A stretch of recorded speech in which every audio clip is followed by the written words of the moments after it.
By the looks of how pale I am on this, I should be getting the bloody local wildcard. I've been struggling this last few months to enjoy tennis. It's felt like a massive grind. Yeah, after today's match, I feel quite sure that I want to step away from tennis. You're right, mate.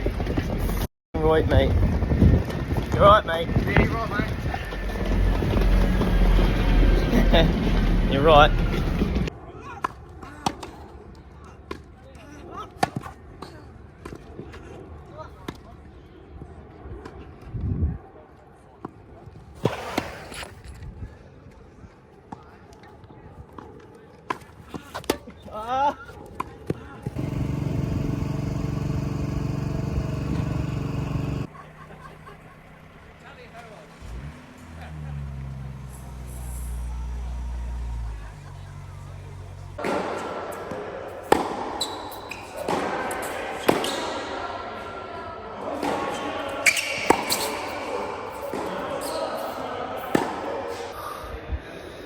About 30 minutes in with Lloydie.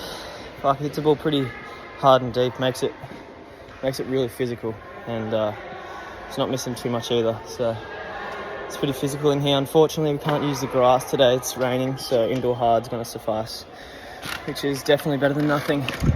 Still quite quick, similar to grass. So yeah, about an hour left to go in this session. Fire up.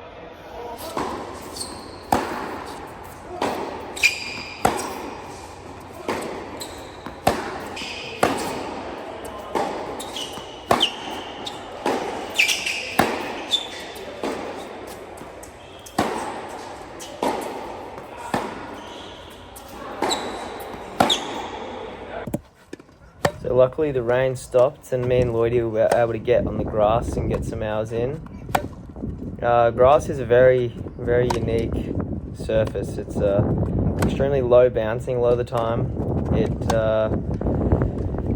It takes a slice very well and it skids a lot. Especially if you're hitting a slice or a flat ball, it really shoots through the court, and that's where you see a lot of the flat ball strikers and the guys that have a lot of skill and ability to use their slice do well on the grass courts, because it just stays so low and it comes through so fast.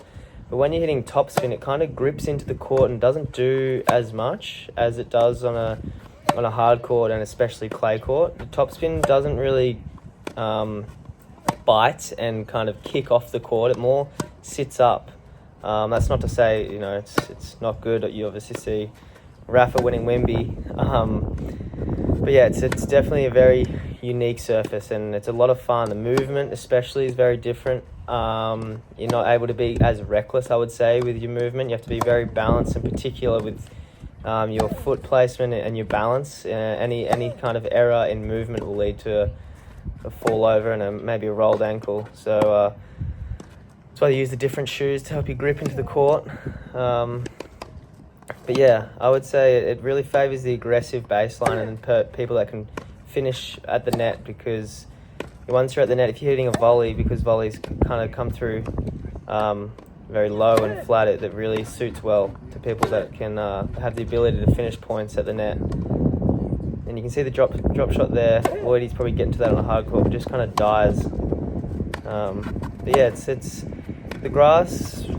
Historically, it's been very, very fast surface, and it still is comparable to most hard courts and definitely clay courts, but it has slowed up over the years, and that's why you see maybe the Djokovic's and Rafa's doing so well.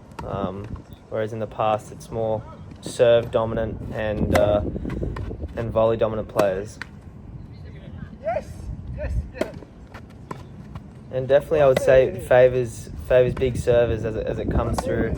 You can see Lloydie there trying to use a flat backhand, but definitely favours big servers, as it just makes the serve even harder to return.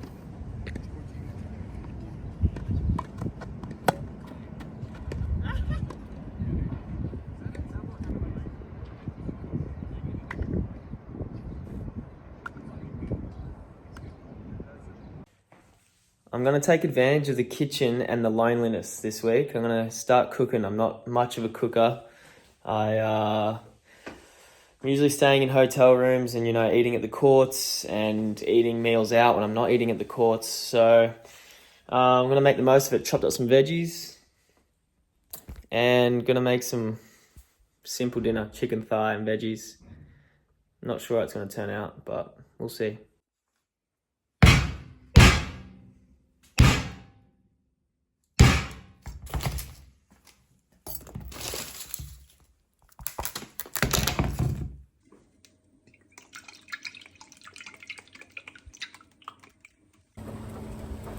Good little veggies. Good boys. Good little chicken thighs.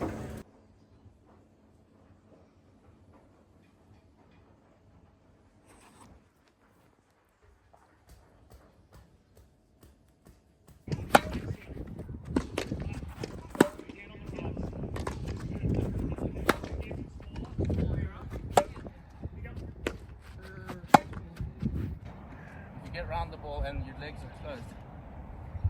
This kick has to make up for that space lost. So try and move like this, guiding the point. Yeah. When you get around it. Yeah. Last.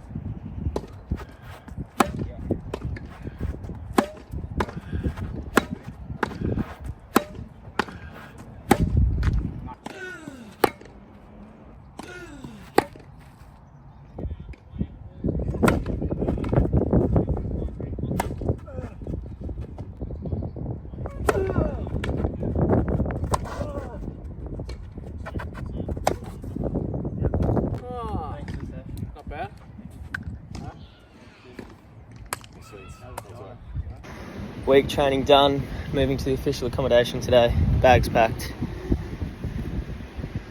It's cold and windy and 96.8% chance of rain.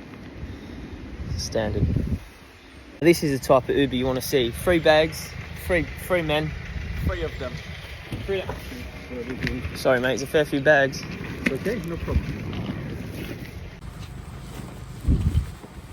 That's literally what you want to see. It's bloody brilliant. Cool little fact about the grass. These are the shoes you have to wear. Got little dimples on there. Helps you grip into the court. Otherwise, it's extremely slippery and hard to maintain any sort of balance. So, got the Wimby shoes. Thanks Tennis Point with the A2P discount. But yeah, been loving the grass. It's been fun. It's been super different to any other surface. Ball stays really low, reacts really well to a slice, shoots through. Topspin doesn't really do much, so kind of polar opposite to the clay. And I think it suits my game a lot better than the clay does. So play my first round tomorrow, and draw isn't out yet. Should come out later today. Usually comes out around 6 to 8 p.m. So just waiting for that to come out. Had a nice session with Tui and Wayne, just a few serves and returns, and had an hour session before, so ready. Just had my morning coffee, went to the post office, sent Laura a love letter, trying to keep things romantically spicy, even though I'm on the other side of the world. But I think in training yesterday I realised something. I realised, working with the new coach Wayne, and him having got to where he's got to, 70 in the world, 4 in the world doubles.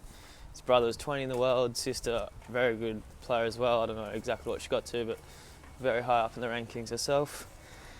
So, coming from that tennis background, I gave him the reins, full control of my tennis. And, I think that was, necessary, especially, I want to kind of give the coach respect and kind of let them do what they want to do.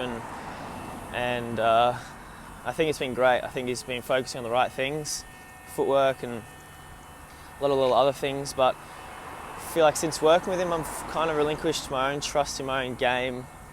Well, not trust in my own game, but trust in how I see my own game. And, with my dad previously, who I was working with, I would kind of do what I wanted to do to a certain extent. My dad would work on certain things he saw as well, but I had a lot of control. And I think that was really good because, you read your own game better than anyone else, usually. So I think I need to kind of re-establish that balance of, letting Wayne obviously do what he thinks I should do, because he got to 70 in the world. He obviously knows what it takes, and but also I need to respect how I see my own game as well, and trust my own perspective. Work on things I want to work on, get specific on certain things, play how I want to. So I think it's about establishing that balance, and I feel like if I can do that a little bit more and find that right balance, I think it can take my game to a new level, and make me play with a bit more freedom and less tangled up in thought. Just got all the full timers out here.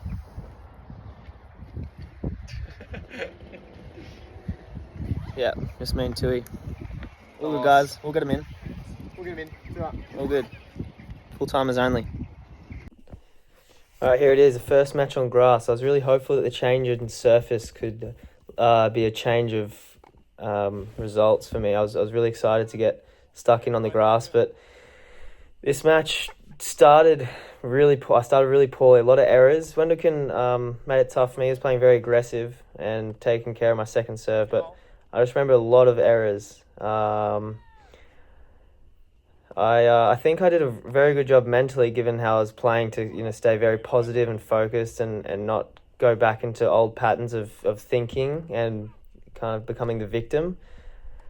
But I was very quickly lost the first set, and a lot of errors. I found it very hard to control my ground strokes and find that kind of comfortable hitting pace where I could build pressure, and I just feel like I was just releasing the pressure valve over and over again. But second set, I felt momentum starting to shift. I was able to apply a bit more scoreboard pressure. Had a break point here. He goes, I think that was a second serve actually, pulled the trigger there and it paid off for him. But in situations like that, I'm happy.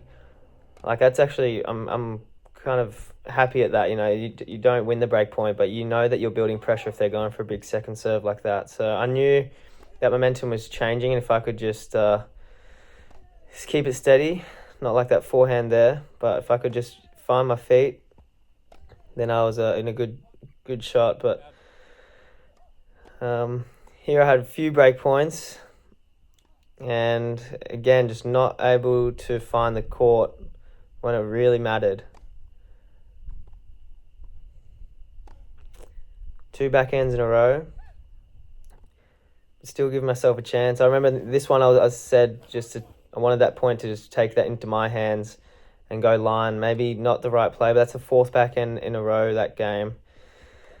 So yeah, really struggling, but give myself a good chance, just trying to, as much as I could, stay focused, but it wasn't enough. I lose the match pretty convincingly, 6-1, 6-3, and not feeling too good after that one. Vamos, finally I can join in. So the clay was over for me, Cal that is, and it was time to join Dane in the grass. With the grass season being super condensed and there only being one grass challenger a week worldwide, the ranking cuts are really tough. Almost everyone playing Wimbledon wants to play grass court lead-in, right? So this meant I could only play the middle of the 3 grass court challies, even at a ranking of inside 150 doubles to my partner Ray and I. Nevertheless, keen to have a swing, but first, a game of pool and a good chin wag. First or second day on grass. Hopefully not the last day on grass, because it's predicted rain next few days, so it could be a bit of indoor hard action. Got my cream jacket on, feeling fedsy like.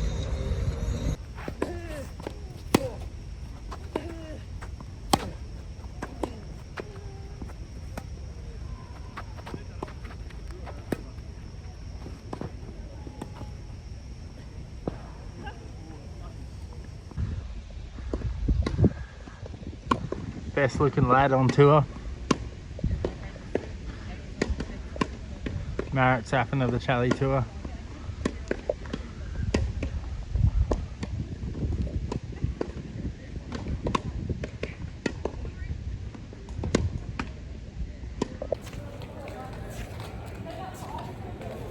Nottingham. Both unsure if we're going to play next week. Cruising. Off to staying at the Airbnb this week off site with Tui for a few logistical reasons. Walking up to the hotel. Just logistics. Walking up to the hotel to do a little steam room sesh. Get sweaty because you don't really get that sweaty here in cold. Nottingham gangsters rolling around. UK summer. UK summer, 14 degrees. Getting back to Oz. Get me to Australia. Can't wait to keep competing. Win-win. Alright, it's day one of the Nottingham Challenger. I'm about to... Oh, it's locked. I'm about to walk from the Airbnb to the official hotel. It is Sunday morning, and we're staying in a part where there's a lot of clubs and pubs and stuff. So I'm sure I'll see some 7:30 a.m. Sunday morning creatures after a big Saturday night. So I'll be on the lookout. Stay vigilant. Who do I play today? Played Blake Ellis, fellow Aussie. Fair few Aussies in the draw. It was probably bound to happen. I actually trained with him yesterday, and that happens so often. You train with someone and you end up having to play them. They've played each other a few times. He's been doing quite well, and he's obviously a really good player, got a great serve. His game seems to suit grass well. So we're up for a challenge today. But again, I'm ready just to leave it all out there. I think the losing's lowered the expectations, which feels kind of nice in a way. I'm just ready to leave it all out there and not so caught up in how I'm going to play, and just try and make it an absolute dogfight and find my way into the match and find a way to win. So that's the goal today. And if I can stay focused on that, I can walk off the court happy. But it's a chilly morning. I'm going to get some breakfast. And yeah, I'll speak to you later. I'll tell her. Wait. Do you want life to be easy or not? Just always come this time. Without cut pass, I will always let you in. Not before 8, huh? No. Because I'm sleeping before that time. Alright, first round of the Nottingham Challenger qualies. I'm up against Blake Ellis, fellow compatriot. Loves to get to the net, and I knew it was going to be a tough battle. He's got a big serve and finish points to the net. You can see here early on is making me come up with some good passes. This match was a lot of fun. I felt like we both played pretty well, and I was starting to find my feet on the grass court, and that was a big opportunity there to get an early break.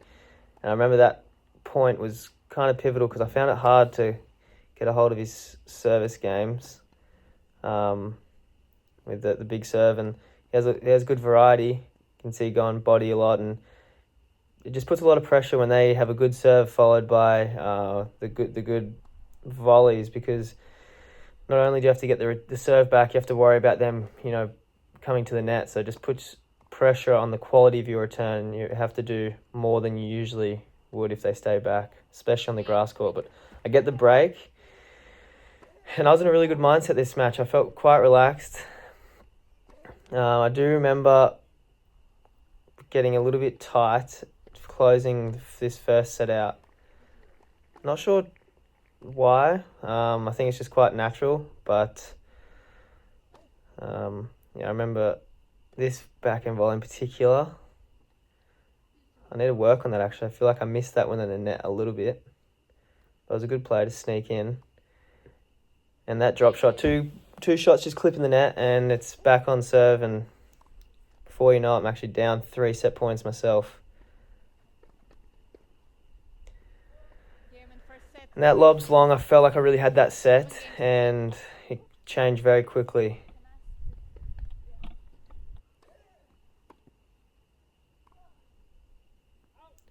I felt like this match I found some good form. I felt a bit more comfortable in my game, and I hadn't felt that in a while. So that was, even though I was down the scoreboard, I felt like my tennis was in a better spot than it had been. And I think that allowed me to be a bit more carefree in a good way, a bit more relaxed, and just really fighting in the battle. But now down a couple early break points, missing that forehand net to go down a break. Yeah, and I was having to try a fair few different things on the serve, on the returning game, like returning very early on the baseline. I just felt like I was really finding it hard to pick his serve. And his little fall there. Yeah, he's serving really, really well. Jamming me up with the body ones, going wide well on the first court. That was nice. Here down match point.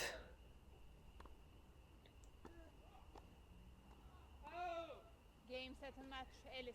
And I had my chances, but Blake made it really tough for me, serving extremely well, built a lot of pressure, so too good for Beard. You're fucking... You're right, mate. You're right. Alright. Calum just started about 10 minutes ago. I got the 11 o'clock shuttle. Don't know what court he's playing on, but I'm going to get courtside and support him. He's playing with Ray Ho, and it's Cal's first match on grass in a while, so will be interesting.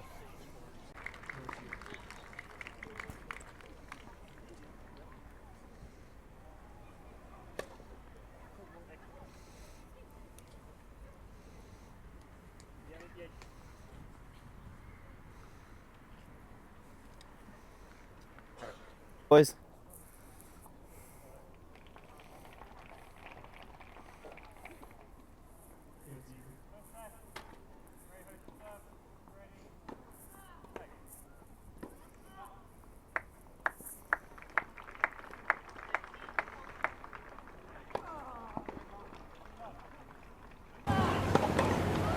So, my grass court season was a really short one, only 1 week, getting into Nottingham Challenger with Ray. These grass court challenges is historically the strongest challenges you get, because everybody wants to play on grass that is playing Wimbledon, obviously, and due to the limited tour events each week, these are absolutely stacked. So Ray and I, this is our only grass court event. But I was super stoked to be able to at least play here. I've watched these challenges the last couple of years online, and it's really cool to be a part of the very condensed grass court season. So, tough task here are these opponents, Goranson and Verbeek. They had been chalking up some wins at tour level, and they're in form. And Ray and I had been struggling for the last month prior. We hadn't gotten many wins, and so I was hoping that the grass could bring us some new feelings and lead to some success. So as you can see, a lot of points from like off balance, unstable. Really good volley there, but yeah, unstable was tough to get the footing on the grass. I was thinking, it may suit us well. I think my game can naturally and first set. Grass, and Ray's lefty slider Johansson, be lethal. But these guys were just a class above us in the first set. We were hoping to build some scoreboard pressure early here. A little bit different, split stepping at the net, trying to get your balance sort of compared to, obviously we're coming off play, also a slippery surface, but it's a different kind of movement on grass. Have to stay really low in the leg. So we're building a little bit of scoreboard pressure here. 2-1 up, at least ahead in the count. Great little jab drop volley from me. Enjoyed that 15. one. And then, this was a game that would have been, the prior game would have been an important one to pounce on. And these guys raised the level. Really good hands from Goranson there. And that unfortunately broke us, and it was a bit of a nail in the coffin. I was enjoying myself, at least, as you can see with that little tweener. Hopefully Ray wasn't too upset with me going for that one, but getting stuck both on the same side of the court there. So as I say, at least I could be a part of the grass court season, have one match. It's a surface I look forward to playing much more tennis on, but for now it wasn't to be, and it was Game, set and match. Short-lived experience, but Johansson, enjoyable. Verbeek. Cheers, brother. By 2 sets to love, 6-2, 6-3. Appreciate it. Thanks. Have you packed up a place and moved hotels before, or no? Nah. How do you do it? I don't know. Not sure. I haven't done. Actually, I think I did it for a family vacation back when I was 14.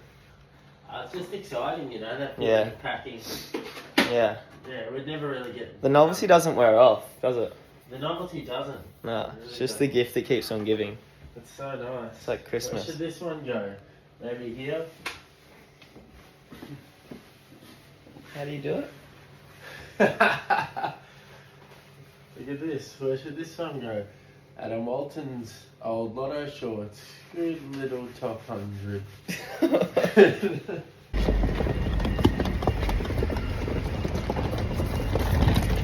You're right, mate. Fuck right, mate. You're right, mate. Yeah, you're right, mate. You're right. Djokovic played a final in Inferno of Hebrew. Boys are on. First sit down here on the ice towels.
Even that shot, I'm not trying to hit it hard. It just comes out. I just have no.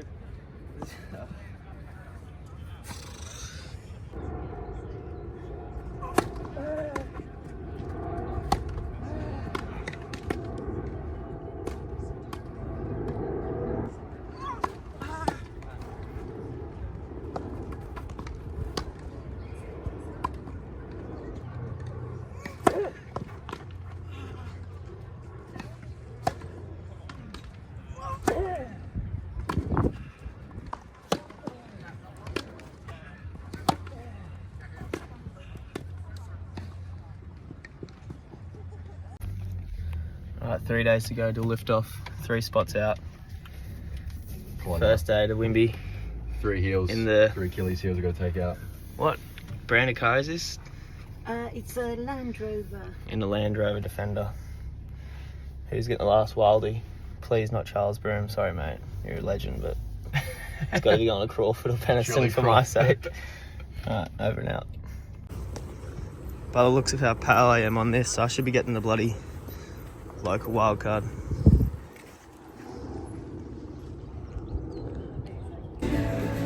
So, it's a Sunday, the eve of the Wimbledon kickoff. Feeling pretty good, not too, nervous or concerned, but definitely feeling a little bit low on confidence on the court and practice court too. So, I just wrote down a couple little reminders to keep myself in check and keep myself from getting confused and overwhelmed and just keeping things simple, because I definitely have a lot of belief in myself, belief that I can get there, and this is just a little dip in the road, and it's definitely taken its toll, but the negative thoughts have been more loud and more frequent, so that's been the voice of doubt's been a lot louder, so that's been tricky trying to navigate that and not buy into it, but just wrote a few little reminders to keep myself from getting too overwhelmed, and they don't hit winners. I think sometimes when I'm low on confidence, I can try to do too much or be too fancy and try and play without of my comfort zone, which is not necessary. And so don't hit winners, don't be negative, which I've kind of just said before. Like, the negative voice has been extremely loud, as is this cafe. So I just got my morning coffee. Haven't even had a sip yet. My eyes are open somehow. And but the last one is swing free, just to trust myself and swing free and play with a relaxed arm and body. And a little I will qualify for Wimbledon at the bottom, just to put on paper and really get the thoughts flowing, and really knowing that I can do it. I did it at Australian Open, and I got a bit fortunate with the withdrawal in the last round, but still I was starting qualifying, ended up in the main draw, so there's no reason why I can't do it now. And there's been a lot of times when people haven't been winning much that they turn it around, so I'm hoping I can turn it around in a big tournament like this. Alright, it's this time of day again, end of the day. Got 38 pounds left on the accreditation. 6 punnet of strawberries. What are we getting? One of each drink. One of each sushi. California crab.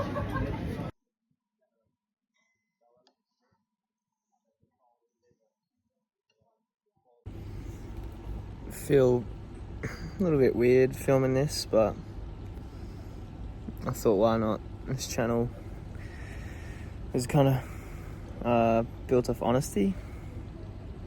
I feel like I've been fighting the feeling since I was young as well. It definitely comes in ebbs and flows. If I'm winning, it's obviously not really there. If I'm not doing so well, it definitely becomes a lot louder. And I don't know, sometimes I question what life would be like outside of tennis. I've never really experienced it from since I can remember. I haven't had more than a week off tennis. There's been times where I've said I wanted to stop, and I've just got back into it because I've kind of got hungry for it. I've done that probably a few times. But yeah, I can't help but, I don't know, kind of want to listen to the voice that's telling me to stop. I feel like I've been kind of pushing it away and just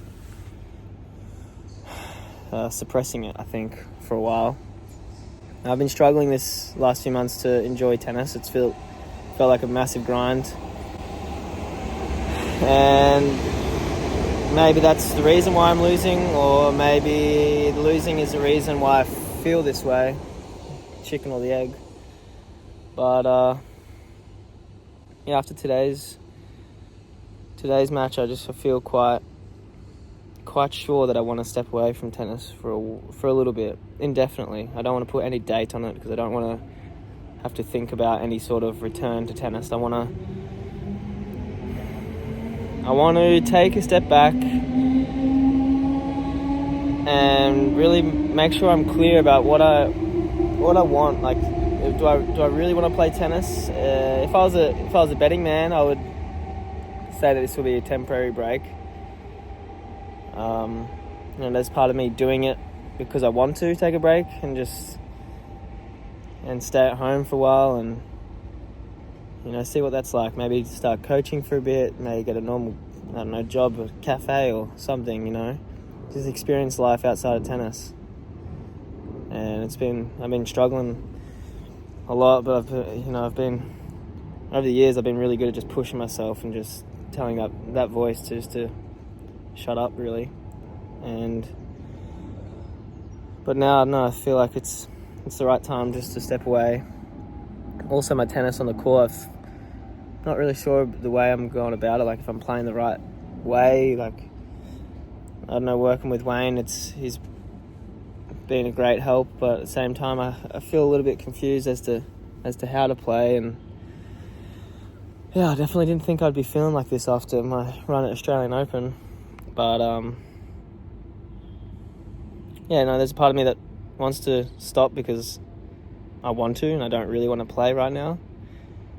But there's also a part of me that's doing it for my tennis because I think that stepping away will give me a greater perspective about what I really want, and hopefully, well, maybe it won't. Maybe hopefully not. Who knows? But maybe it'll show me that I really do want to be a tennis player, and I'm super lucky to live the life I live. But yeah, I haven't been feeling any hasn't been much. I haven't been getting rewarded much, and I've struggled overseas a lot in my career so far. So yeah, just maybe stepping away will help me realign what I really want out of life. And I know life isn't going to be enjoyable no matter what you do at some points, but I feel like I'm kind of hitting my head against the wall a little bit. And it's a bit Groundhog Day-ish. And I've been really hard on myself and super negative on the court, and that voice has been really, really loud. So yeah, that's where I'm at right now. I lost early today, and I'm getting a flight at 9:45 p.m. tonight back home. I'm quite intrigued as to what life will be like. Maybe I'll have a week off and just want to get back into it, but I don't want to put any sort of date or expectation on it. I just want to kind of let my feelings come up and deal with it then, but I would like to give myself enough time away from when I really know that my feelings are true, and then I can go from there. And there's also another part of me that's thinking, oh shit, you can have a week and a half at home, and then you're supposed to play 2 tournaments which count for US Open, like you got to make that cut. But I'm not looking forward to that trip. Like, I don't feel like I want to do that. So I think I'm going to listen to the voice, and I know life's going to be quite good outside of tennis and not having that purpose for a while, but who knows. Yeah, anyway, that's where I'm at. So maybe it's going to be life off the tour for a little bit. We'll see. Kind of wanted to go a little bit into maybe more how I'm feeling. I feel like I've just lost that hunger and that mongrel, and I feel like it's been depleted for quite a while. Like, even before I left to go to Korea, I just didn't feel ready. I was a bit like, oh shit, like, instead of, all right, yeah, I cannot wait to lock in and fight my ass off, I didn't want to go. So yeah, I just feel like I've lost that hunger. I'm not really playing for myself right now. I don't know, I think I'm playing because I should. Maybe playing for my parents. Not that they put pressure on me or anything, but yeah. I feel like, I've just lost that hunger, and it's really hard to sustain the daily grind that is needed to become a tennis player. I was speaking to Moose, Brett Stevens, and he thinks I can be a bit smarter with my schedule, which I agree. Maybe play less tournaments. Speaking to my coach Wayne as well about that. But yeah, it's not all doom and gloom. Just a shift, which I'm a little bit scared about. But we'll see.